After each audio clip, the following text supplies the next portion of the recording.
From the National Newsroom of the Canadian Press, I'm Naira Ahmed.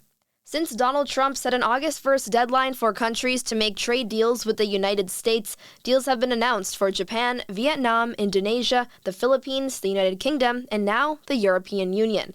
The deal will see a 15% tariff on EU goods entering the U.S. and significant EU purchases of U.S. energy and military equipment.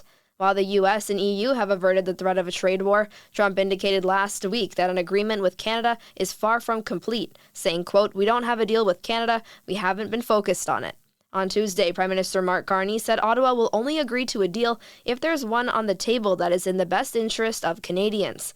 Canada-U.S. Trade Minister Dominic LeBlanc says he will once again be returning to Washington this week for negotiations, also indicating that getting to a deal will require additional time. Keeping abroad now, Canada's Foreign Affairs Minister is counting on Israel to allow Ottawa's aid through and into Gaza to reach desperate Palestinians. Anita Anand says Jordan has allowed Canada to pre-position aid until Israel allows it to enter the Gaza Strip. The UN World Food Programme says around 200 aid trucks have entered Gaza today through multiple border crossings, including Jordan, stressing that it's still not enough to counter the current starvation.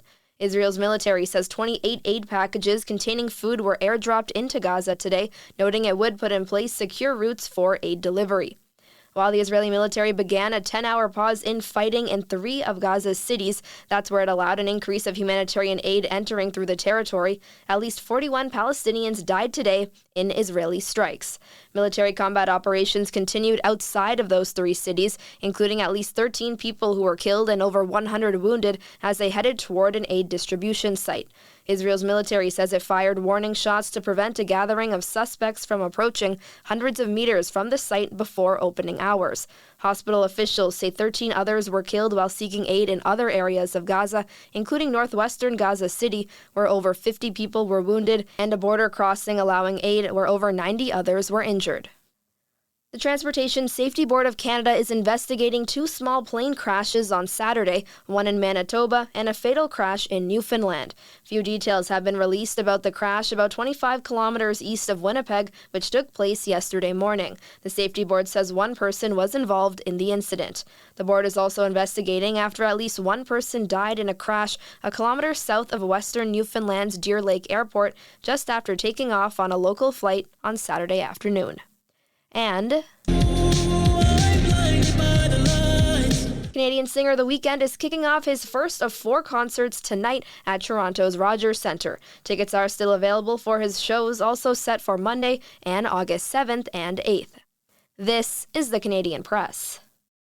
In sports, the Detroit Tigers ended a 6-game losing streak with the 10-4 victory over the Toronto Blue Jays. Detroit had lost 12 of its past 13 games. The loss prevented Toronto from sweeping a 4-game series from the Tigers for the first time in franchise history. Canada's Leylah Fernandez has defeated Russian Anna Kalinskaya for her 4th career WTA title at the City Open hardcourt tennis tournament.